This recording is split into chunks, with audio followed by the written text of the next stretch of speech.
Unscripted. KSU. Quick, tactical conversations from the heart of the power sports industry. In this business, time is torque. So hit the ignition, twist the throttle, and let's fire it up. Mark Sheffield, episode 7. We have a special guest today, don't we, Mark?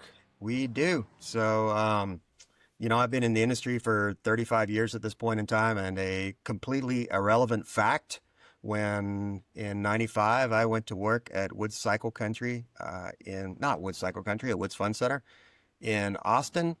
The first day that I was at work, our guest brother worked at the dealership in the parts department, and he was the first person at that store who took me to lunch. So we went to a Checkers right down the road and had hamburgers with a bunch of onions on them, and I think I took the rest of the day trying to get the onions out of my breath. But our guest and I, we've been adjacent in the industry at this point in time for all of the time that I've been in the industry. But we've never really hung out. We've never been on a ride together. We've never done anything like that. We're kind of like two motorcyclists passing in the wind. So with that, would like to introduce our guest, Robert Pandya. And we thought it would be interesting to bring Robert into the conversation because for those of you who haven't been hiding out under a rock for the last few days, Polaris has decided to part ways with Indian. And they have sold, it's our understanding, about 90% of the company off to private equity. And that's going to be playing out in the near future. Hopefully by the first half of next year, that should all be taken care of. And the new company will have the opportunity to succeed or fail without Polaris being the company that's pulling all the strings and the ropes. And I think it's interesting that we've got Robert Pandya as our guest just because he's got a long background with Indian. He was there when all the pieces were assembled together, and he's kind of watched where it's been over the last, 15 years or so. So with that, Robert Pandya, I'd like to do a quick introduction of yourself.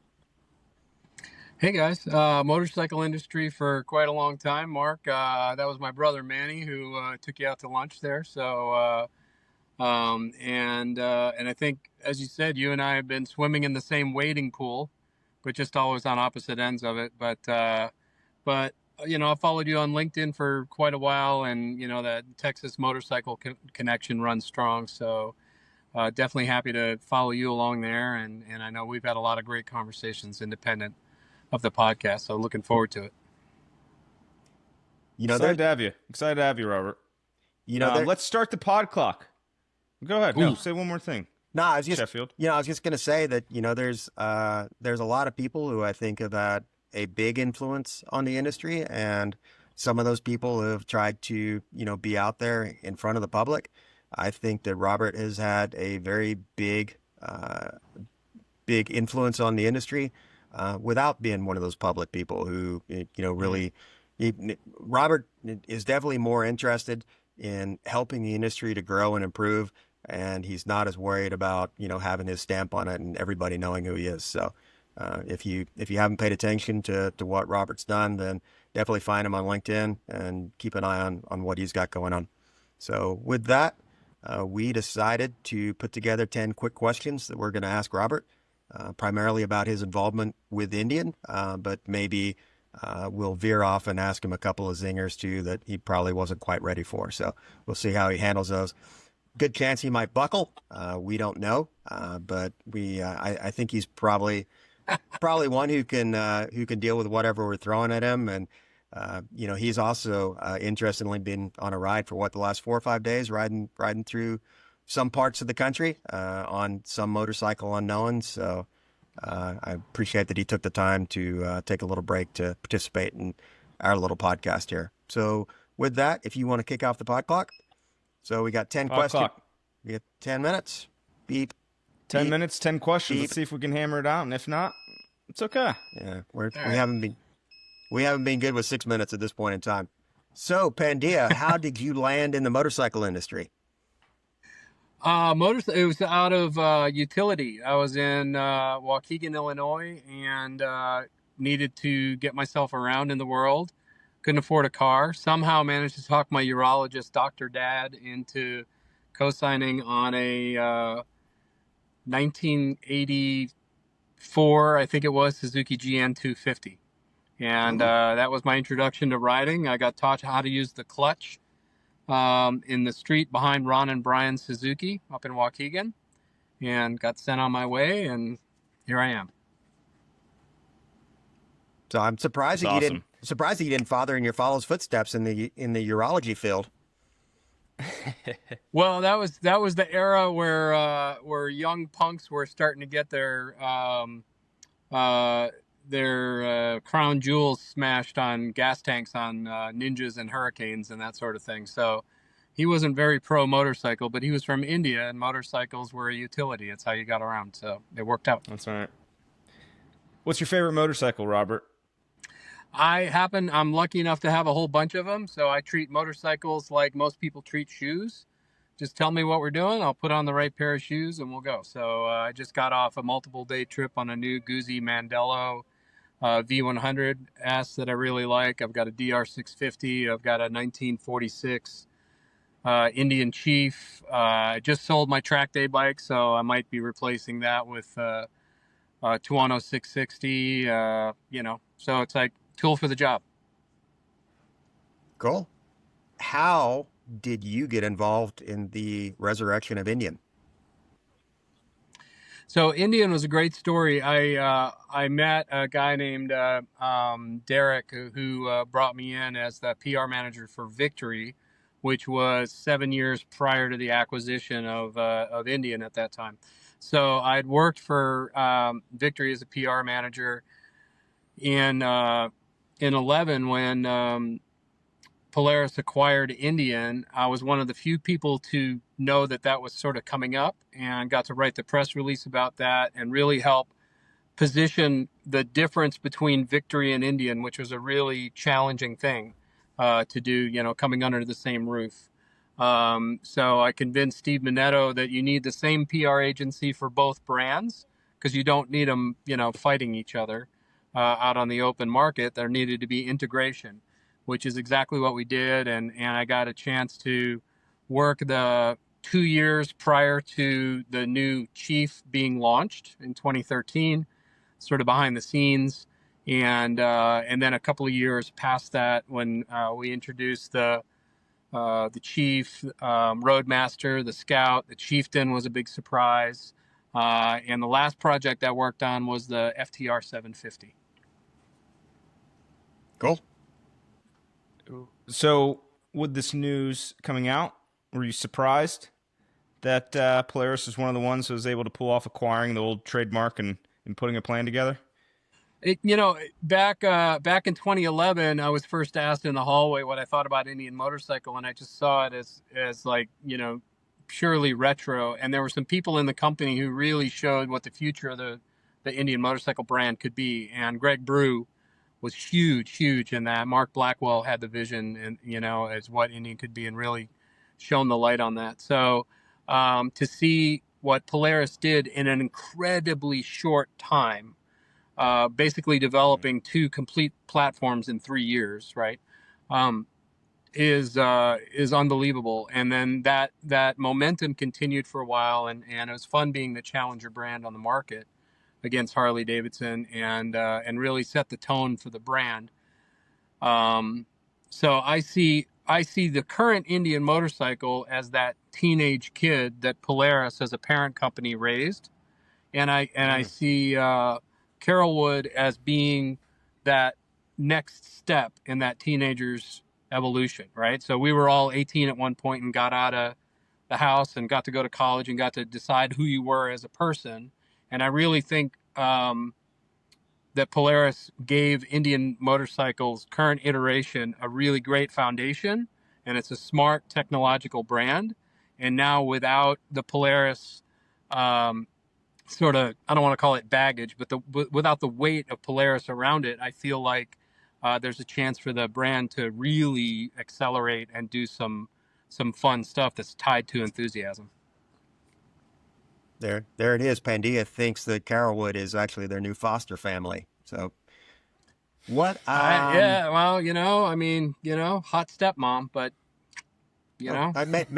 Maybe like me, they just graduated from high school and they went off to join the army. So we'll see what happens when they get to boot camp.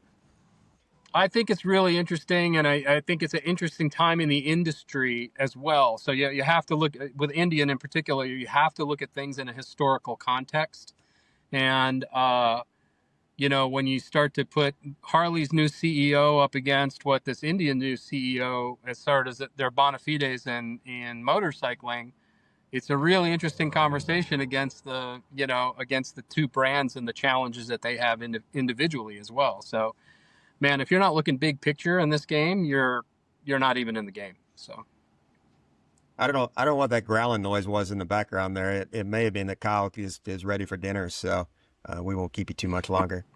So hopefully it wasn't me. So one of those off the wall questions. Do you think it was the right decision for Polaris to kill off Victory? I think it really hurt. There was a lot of people within the organization who it's wounded, like almost emotionally wounded, right? There was a lot of work that went into Victory. But when you look at a portfolio of Victory and Indian and how Indian was a global brand already, and a lot of people are like, oh, it died in 53. Well, the brick building in Massachusetts shut down in 53. However, the brand has stayed alive for a long time. And I think that Victory really had an opportunity to maybe change. I was vying for the Polaris slingshot to actually be introduced as the Victory slingshot, because I thought that was the thing that could really swing the brand in a whole new direction. And that didn't work out. But it was a bummer to lose Victory, but I think when you look at it historically over time, even just 14 years later, I think it was the right decision to make. Cool. Kyle? I got an off the wall one here myself, Mark. I'm gonna throw a curveball here. So, reading a lot about you, I didn't know a ton about you before this call, so I read and researched a little bit, and I see that you're involved in a lot of non-profits and new rider initiatives, which I thought was awesome reading about those, and giving back to the community, getting more riders involved. Share a little bit about that and how you got involved in these organizations and what led you to be involved with them. I love that, reading about that. Well, I think, my training is not in marketing or sales or anything like that. I have a degree in photography from University of Texas, and a lot of context by which I look at situations in front of me is through like a photographer's perspective. And so I tend to want to capture stuff in a frame and then try and understand what's happening inside that frame. I've never lost what it was to be a brand new rider on a Suzuki GN 250 behind Ron and Brian's and be shown which one was the clutch lever and a pat on the back and say good luck, right? So that experience, the experience of running out of gas on the side of a Wisconsin highway, and literally having a Hell's Angel pull over and teach me how the reserve tank worked, and get me going again. I mean, that never left me. And so as we graduate into the industry, if we don't take the time to pay it back, if we don't take the time to create programs that widen the funnel through All Kids Bike, through motorcycle missions, which works with veterans and first responders and introduces a lot of that community to riding. To me, that's some of the most important work I've ever done in my life, and then also to engage and increase female ridership in motorcycling, and not just BS lip service, but actually do programs and put the work in and create those relationships. To me, the OEM work has been awesome, but it's facilitated all this other stuff that is like widen the funnel, and that to me is an exciting part, in looking back at a career. That's exactly why I said Pandya has had such a big influence on the industry. So he's done a lot of stuff behind the scenes. So still, I want to get a couple more done before we call it quits. Absolutely, run it over. malfunction there. Look at that. It's Yeah. turned off. I don't even know what time's left. Would you buy that thing on Shine Perfect. or Temu or TikTok or something? Perfect. Yeah, Alibaba, some AliExpress. So here's the one that's possibly going to get a bullet put in you, Robert. Bring it. What do you see the future of Harley Davidson? I think, it's a turning point for those guys as well. Artie Starr coming in, he comes from a consumer mindset. And I think as a whole, the industry has allowed itself to really get into technology and, whiz bang stuff on a motorcycle. Right. And so I think the opportunity for Harley Davidson, as clearly the leader in the industry, is to bring back that sense of community, to bring back that shared passion and not just lip service, man. I mean, it takes work for this to happen, on the ground activities, and I feel like that is the potential payback with Artie being in there. And I think that's something that Harley Davidson, really needs from the way I look at it, that it's not bar hopper culture. It's not just chopper culture. It's not just, ZZ Top roadie looking dudes on big fat touring bikes, going down the road, or hot dog eating contests. You know what I mean? It's like, it's all this stuff, and it's creating new opportunities. Harley has to do that. And they have opportunities, and we turned the clock off, so I'm going to keep going. But the Pan America, when that first came out, I had said to the program manager that right away Harley Davidson should have announced for a year later that they were going to host a huge adventure rally in Moab, Utah, and all brands are welcome. And they have the ability to do that. Moab is incredibly American, and people from all over the world want to come visit. And they could have literally in 1 year captured the heart of the adventure market and said, oh, by the way, here's this new 150 horsepower, self-leveling, neat, motorcycle, why don't you park your BMW over here and jump on this thing and give it a shot? And I think they missed that opportunity. And I think it's stuff like that they have the opportunity to create and need to.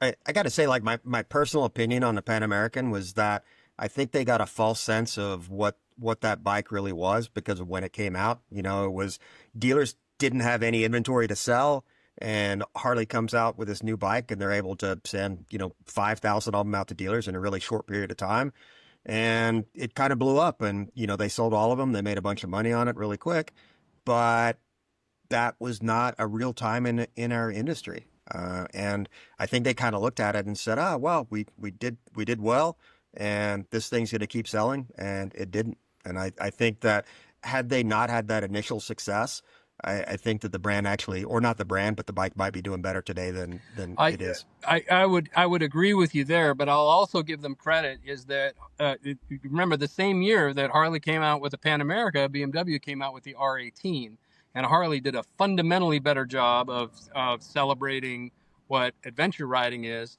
than what BMW did in celebrating what heavy, twin cylinder cruising is all about, right? And so I think they have, there's opportunity to, to fix that and re-embrace that category, because as well as I do, adventure bikes are still growing, and there's traction there. No pun intended. All right, why don't we each take one more question? So, Kyle? Yeah, I'm going to switch back to Indian for a second. What's one mark your involvement left on the brand? Single mark that you think? Wow, that's not a fair question. So, we didn't make this to be easy. Yeah, well, I'll rapid fire a few things because there's not one thing. I wrote a line in the initial press release that Scott Wine and the team really embraced, and that was that Polaris Industries was a steward of the brand. They didn't own the brand. America and enthusiasts own the brand. That steward language I see transferring over to Carrollwood right now.